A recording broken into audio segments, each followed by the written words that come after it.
اعوذ باللہ من الشیطان الرجیم بسم اللہ الرحمن الرحیم الحمد للہ رب العالمین والصلاة والسلام علی اشرف الانبیاء والمرسلین اما بعد القسم السادس الحال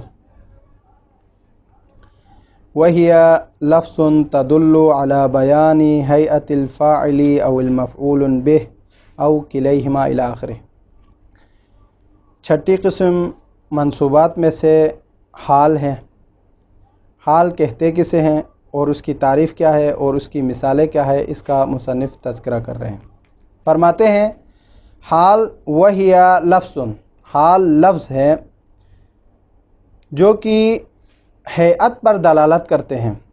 ہیئت چاہے وہ فاعل کی ہو یا مفعول کی ہو۔ تو یہاں پر مصنف نے حال کی تعریف کرتے ہوئے استعمال کیا ہے لفظ۔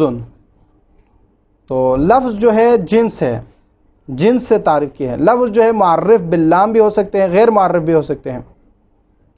پھر آگے بیان کیا کہ وہ ہیئت پر دلالت کرے، وہ لفظ ہیئت پر دلالت کرے تو ہیئت ہے فصل، اس سے تمییز خارج ہو جائے گا، چونکہ تمییز جو ہے اس کی تعریف میں آپ بیان کریں گے کہ تمییز ذات پر دلالت کرتے، وہ ہیئت پر دلالت نہیں کرتے، اس لیے تمییز خارج ہو جائیں گے۔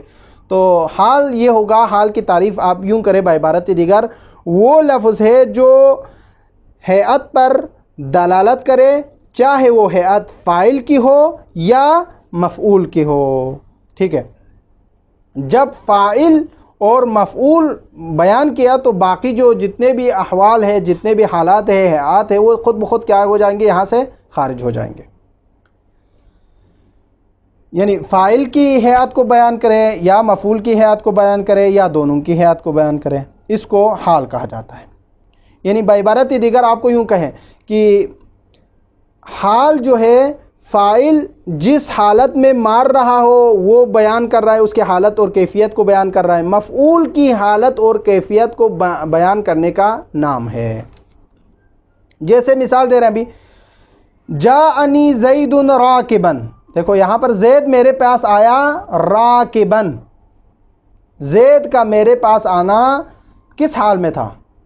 سواری پر تھا یا پیدل آئے تھے؟ تو آپ کہیں گے کہ یہ سواری پر آیا تھا، تو کہتے ہیں راکبن، یعنی زید کے مجیء کو بیان کر رہا ہے کہ اس کا آنا سواری پر تھا، یہ ایک حال ہے۔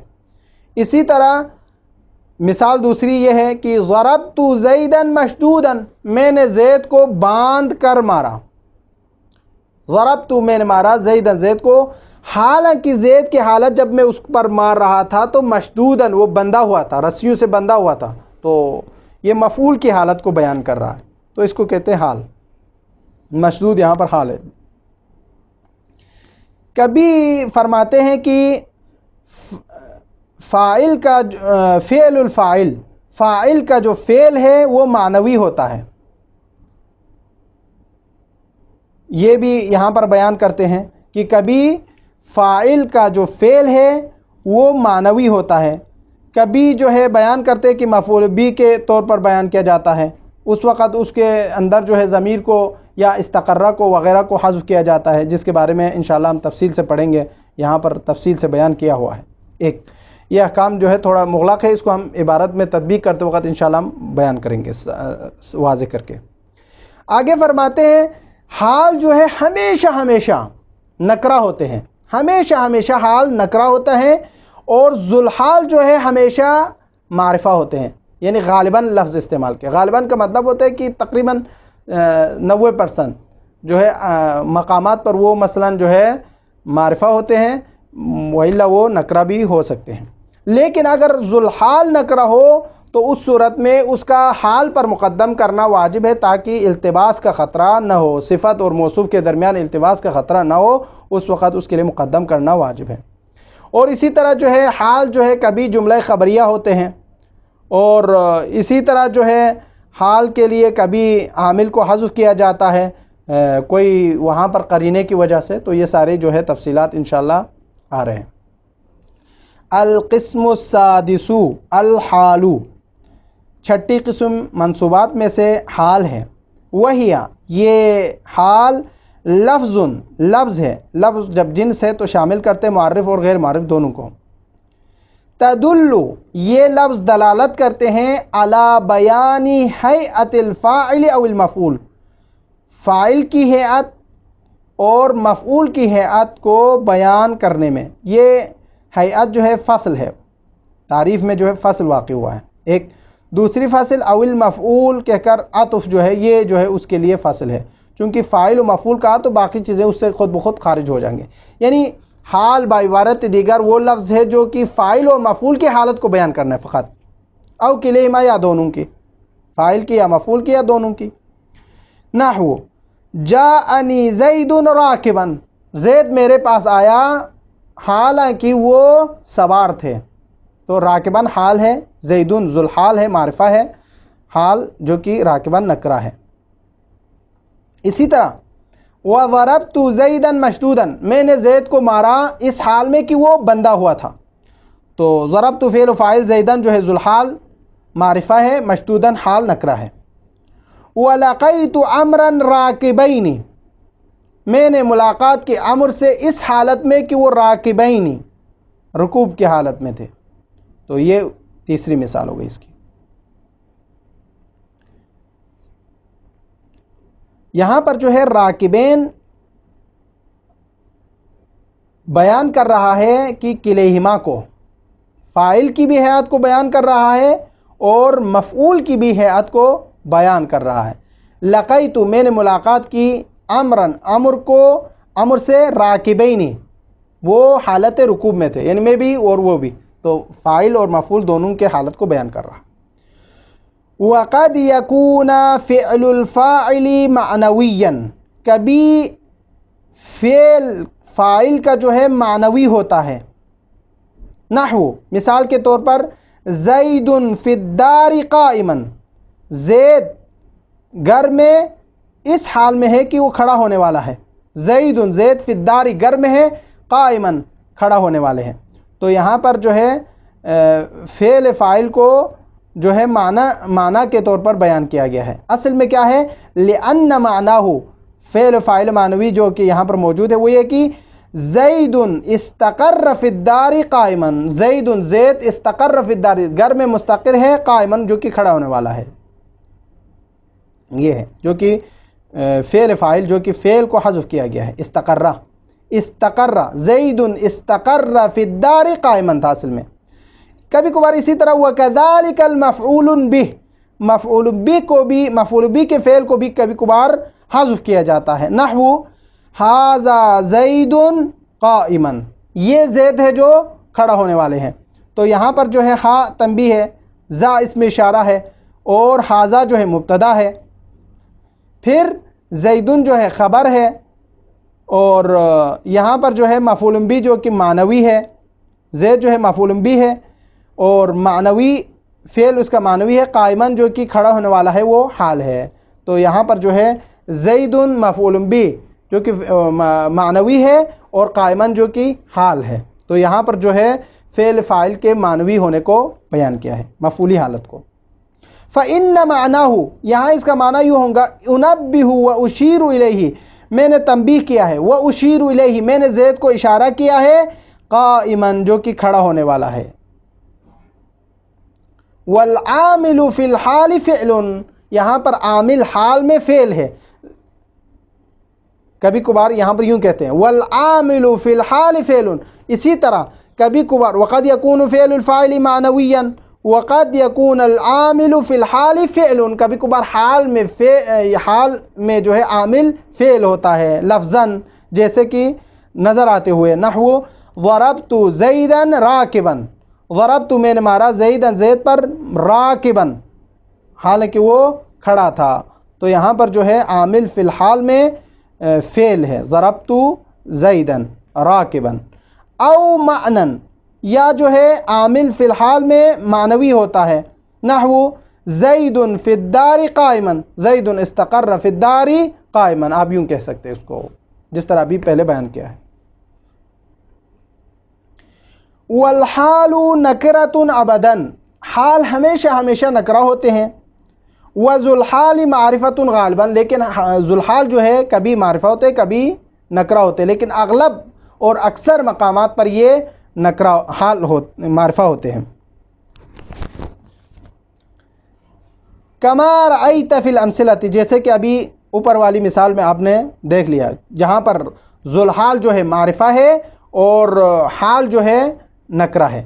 فَإِن كَانَ ذُوالْحَالِ نَكِرَةٌ، اگر کہیں جگہ پر ذوالحال نکرہ آئے تو یجب تقدیم الحال علیہ، تو حال کا ذوالحال پر مقدم کرنا واجب ہے۔ نحو، مثال کے طور پر جاءنی راکباً رجل، جاءنی میرے پاس آیا، راکباً سواری کی حالت میں، رجل بندہ۔ یہ کیوں راکباً حال کو مقدم کیا ہے ذوالحال رجل پر؟ کیوں؟ لئلا یلتبس بالصفت فی حالت النصب، حالت نصب میں صفت اور موصوف کے درمیان التباس نہ ہو جائے، کیونکہ رجل جو ہے ذوالحال ہے، نکرہ ہے، تو یہ جو ہے راکباً سے اشتباہ نہ کر بیٹھے، اس لیے ہم نے اس کو ذوالحال کو مقدم کیا ہے، ذوالحال کو مؤخر کیا ہے، راکباً حال کو مقدم کیا ہے۔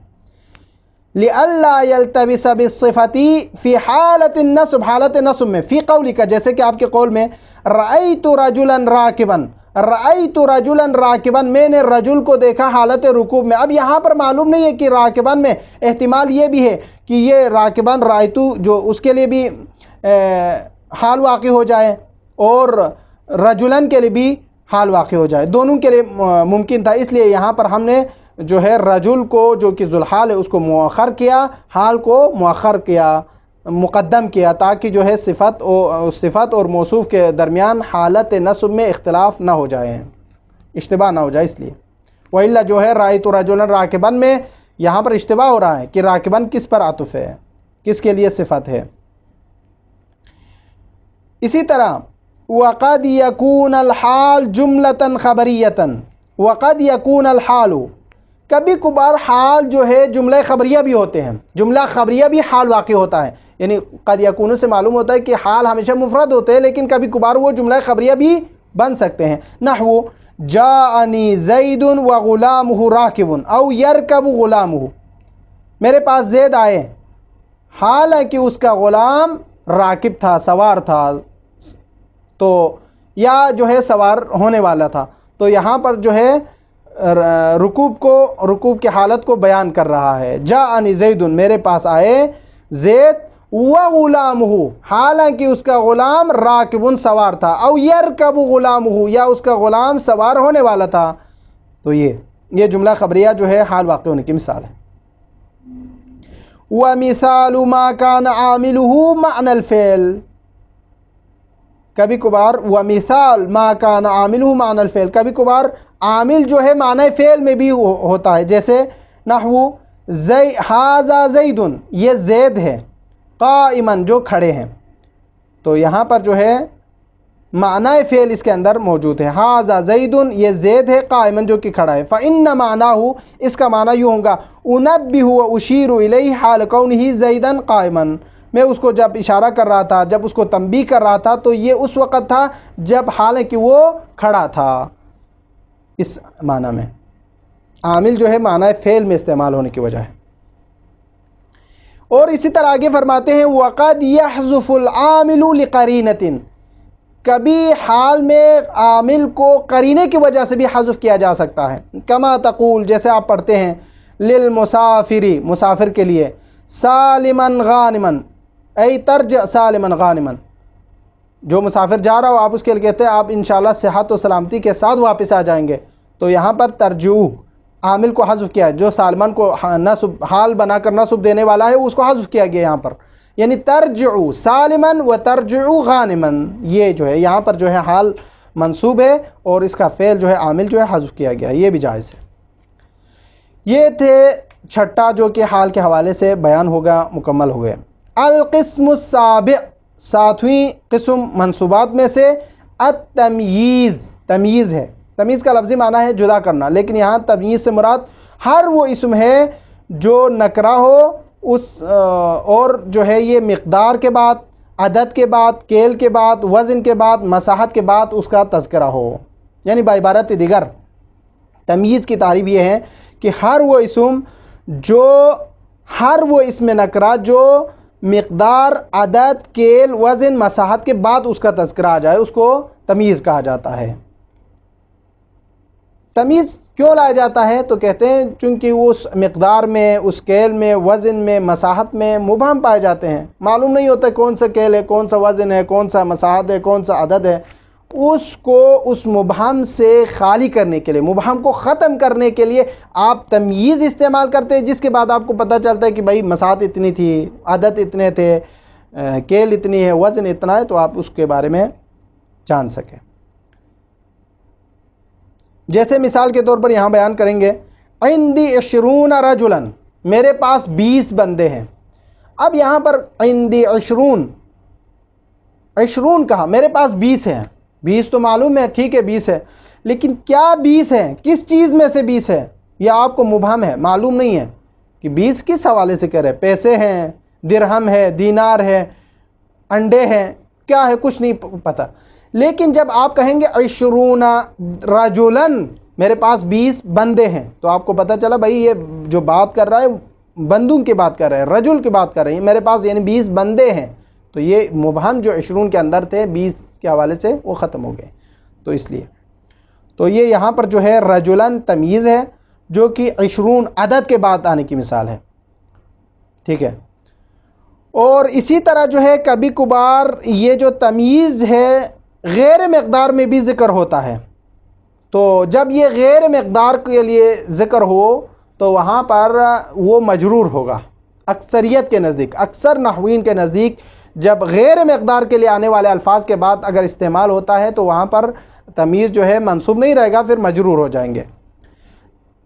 یہ بھی مثال انشاءاللہ ہم دیں گے۔ اسی طرح کبھی کبھار تمییز جو ہے جملے کے بعد بھی آتے ہیں۔ کیوں آتے ہیں؟ تاکہ اس جملے کے اندر جو ابہام پائے جاتے ہیں وہ ختم ہو جائیں، اس جملے کے اندر سے وہ ابہام کو ختم کرنے کے لیے تمییز کا استعمال کیا جا سکتا ہے۔ تو یہ یہاں تک انشاءاللہ ہم پڑھیں گے، اس کو دیکھیں گے۔ القسم السابع، 7ویں قسم التمییز، تمییز ہے۔ وہ ہوا، اس کی تعریف کر رہے تمییز کی۔ اسم، یہ تمییز اسم ہے، نکرتن، نکرہ ہے، تذکر، ذکر کیا جاتا ہے، بعد مقدار، کسی مقدار کے بعد ایک، او عدد، یا عدد کے بعد 2، او کیل، یا کسی کیل کے بعد 3، او وزن، یعنی ناپنے، کیل کا مطلب ہوتا ہے ناپنے والی چیزیں، او وزن، یا وزن کرنے والی چیزوں کے بعد، او مساحت، یا کسی مساحت کے بعد ذکر کیا جاتا ہے، او غیر ذالک، اس کے علاوہ بہت ساری چیزیں ہیں جو جس سے ناپا جاتا ہے، تولا جاتا ہے، یہ وغیرہ مقدار کو بیان کرنے والی ساری چیزیں، جریب وغیرہ، یہ وغیرہ جتنے بھی ہیں۔ مما فیہ ابہام، جہاں جہاں پر ابہام ہوتے ہیں اس میں اسم نکرہ کو ذکر کیا جاتا ہے۔ کیوں؟ لیرفع ذالک الابہام، تاکہ اس ابہام کو ختم کر سکے، اس عدد میں، کیل میں، وزن میں، مساحت میں، مقدار میں جو مبہم پائی جاتی ہے اس کو ختم کرنے کے لیے تمییز کا ذکر کیا جاتا ہے، ٹھیک ہے۔ نحو، جیسے کہ عندی 20 رجلا، عندی، میرے پاس 20 ہیں، پتہ نہیں ہے کون 20، کیا 20، کیسے 20، کس حوالے سے کہہ رہے ہیں، کہتے ہیں پھر بعد میں رجلا، میرے پاس 20 بندے۔ تو یہاں پر عندی جو ہے خبر مقدم، 20 اسم عدد مبہم جو ہے خبر ممیز، اور رجلن جو ہے اس کی تمییز ہے۔ وَقَفِيزَانِ بُرًّا، عندی قفیزان، میرے پاس 2 قفیز ہیں۔ کتنے قفیز؟ قفیز کسے کہتے ہیں؟ گندم کو حساب کرنے والا ایک پیمانہ ہے، اس کو کہا جاتا ہے۔ اب وہ عدد مبہم ہے، قفیزان، 2 قفیز ہے، کیسے معلوم نہیں ہے، پھر کہتے ہیں برًّا، گندم، تو یہ برًّا جو ہے تمییز واقع ہوا ہے، قفیزان ممیز کے لیے۔ وَمَنْوَانِ سَمْنًا، میرے پاس 2 من ہے، کیا 2 من ہے، کس حوالے سے معلوم نہیں ہے، پھر آخر میں کہتے ہیں سمنن، گھی ہے، مکھن ہے یہ۔ وَجَرِيبَانِ قُطْنًا، میرے پاس 2 جریب ہیں۔ کون سا جریب کسے کہتے ہیں؟ یعنی جریب جو ہے زمین کو ناپنے والی ایک آلہ ہے، اس کو کہا جاتا ہے۔ اب یہاں جو ہے میرے پاس 2 جریب ہیں، اب 2 جریب کس میں سے ہیں؟ کہتے ہیں قطنن، کپاس میں سے۔ تو یہ تمیز ہے۔ وما فی السماء قدر راحت سحابا، یہ وما فی السماء آسمان میں ہے، قدر راحت تھوڑا بہت یعنی چیز، سحابا جو کہ بادل میں سے، قدر راحت یعنی ہاتھ کا جو پشت یہ سامنے والا جو حصہ ہے چلو جو جس سے پانی بھرایا جاتا ہے اس والے حصے کے برابر ہے، سحابا یعنی کیا ہے اتنے برابر، تو کہتے ہیں کہ سحابا بادل ہے۔ وعلی التمرۃ مثلھا زبدا، تمر کی طرح ہے زبد مکھن بھی، تو یہاں پر جو ہے وعلی التمرۃ مثلھا زبدا، زبدا جو ہے یہاں پر تمیز واقع ہوا ہے، اسی طرح سحابا تمیز واقع ہوا ہے، قطناً تمیز واقع ہے، سمناً تمیز واقع ہے، برًا رجلاً یہ سب تمیز ہے۔ یہ سب جو ہے رجلاً جو ہے 20 عدد کے درمیان جو مبہم تھے اس کو بیان کرنے کے لیے آیا ہے، برًا جو ہے کیل کو بیان کرنے کے لیے آیا، اس کی جو تمیز کو بیان کرنے کے لیے آیا ہے، اور وزن کو بیان کرنے کے لیے جو ہے منوان سمنن، سمنن جو ہے تمیز واقع ہوا ہے، اور مساحت کو واضح کرنے کے لیے جریبان استعمال ہوا ہے قطناً، تو قطناً تمیز آیا ہے۔ تو یہ ساری چیزیں جو جتنے بھی تمیز وارد ہوئے ہیں یہ سب پہلے والے جو جتنے بھی مشکلات تھے مبہمات تھے ان سب کے مبہمات کو ختم کرنے کے لیے تمیز کو لایا گیا ہے، تاکہ جس کے ذریعے سے پتہ چلے کہ یہ متکلم جو ہے کس حوالے سے بات کرنا چاہتے ہیں، اور یہ تمیز منسوب ہوتا ہے۔ وَقَدْ يَكُونَ مِنْ غَيْرِ مِقْدَارٍ، کبھی کبھار یہ جو تمیز ہوتا ہے وہ غیر مقدار کے بعد بھی ہوتا ہے، جیسے نحو عندی سوار ذهبا، میرے پاس کنگن ہے، کس حوالے سے کنگن ہے، اب یہاں مقدار نہیں ہے، یہ غیر مقدار ہے، سوار میرے پاس کنگن ہے، اب کس کے ہیں تو کہ فرماتے ہیں ذهبا سونے کی۔ وَهَذَا خَاتَمٌ، یہ انگوٹھی ہے، حدیدًا، اب یہاں بھی عدد وغیرہ نہیں ہے تو کہتے ہیں حدیدًا، یہ جو ہے حدیدًا تمیز ہے اور یہ بیان کر رہا ہے کہ یہ لوہے کی ہے۔ وفیہ، یعنی جب تمیز جو ہے غیر مقدار کے بعد اگر ذکر ہو جائے جیسے سوار اور خاتم کے بعد، تو الخفض اکثر، کثرت کے ساتھ علماء نحوین نے کثرے کے ساتھ پڑھا ہے، جر کے ساتھ پڑھا ہے، نحو خاتم حدید سوار ذہب، اس طریقے سے پڑھا ہے، لیکن بعض علماء نے اس کو وہی نصب کے ساتھ مفعول کے ساتھ پڑھا ہے، لیکن اکثر نے اس کو پھر غیر مقدار کی صورت میں جو ہے اس کو جر کے ساتھ پڑھا ہے۔ تو یہاں پر دو باتیں ہو گئی، اگر اس میں نکرہ جو کہ مقدار عدد کیل وزن مساحت اور غیر ذالک کے بعد اگر واقع ہو جائے تو وہ منصوب پڑھنا ہے تمیز کے طور پر اس مبہم کو دور کرنے کے لیے ایک، اگر نہیں مقدار کے بعد والے الفاظ کے ساتھ نہ آئے تو اس صورت میں اس کو اکثر علماء نے جر پڑھا ہے لیکن بعض نے اس کو نصب کے ساتھ پڑھا ہے۔ دو باتیں ہو گئی، ختم۔ آگے ایک لائن ہے جو ختم ہونے والا ہے، جس میں فرماتے ہیں کہ کبھی کبھار وقد یقع التمییز بعد الجملۃ، کبھی کبھار تمیز جملے کے بعد واقع ہوتا ہے، لیرفع الابہام عن نسبتها، اور اس جو نسبت جو جس تمیز کے لیے جو نسبت دی ہے اس نسبت کے اندر جو مبہم پائے جاتے اس کو ختم کرنے کے لیے وہاں پر جو ہے منصوب پڑھا جاتا ہے، اس کے لیے تمیز لایا جاتا ہے، جیسے یہاں پر کہتے ہیں نحو طاب زید، زید اچھا ہے، اب معلوم نہیں ہے کہ زید کس حوالے سے اچھا ہے، تو جملہ آیا ہوا ہے، تو اس جملے کے ابہام کو کیسے ختم کرے، کہتے ہیں علماً، تمیز لایا گیا، یعنی زید اچھا ہے تو علمی اعتبار سے بہت اچھا بندہ ہے، او ابن یا ابوت کے اعتبار سے یعنی ایک بہترین باب ہونے کی وجہ سے اچھا ہے، او خلقن یا زید اچھا ہے تو اس کے اخلاق کی وجہ سے ہے، تو یعنی یہاں پر جو ہے بعبارت دیگر آپ یوں کہیں کہ تمیز علماً ابن خلقن اگر لایا گیا ہے تو زید کی جو جملہ ہے طاب زیدن، طاب فعل زیدن فاعل جو جملہ ہے اس کے اندر جو مبہم تھا کہ زید اچھا تھا کس حوالے سے اچھا ہے، اس کو کبھی علم کے ذریعے سے، کبھی ابوت کے ذریعے سے، کبھی خلقیت کی وجہ سے بیان کر رہا ہے کہ کبھی اخلاق کی وجہ سے اچھا ہے تو کبھی بہترین باب ہونے کی وجہ سے اچھا ہے تو کبھی علم کے حوالے سے، اس ابہام کو رفع کرنے کے لیے جملے کے اندر جو ابہام پایا جاتا ہے اس کو ختم کرنے کے لیے تمیز لایا جاتا ہے۔ وصلی اللہ علی سیدنا محمد و اہل بیتہ الطیبین الطاہرین۔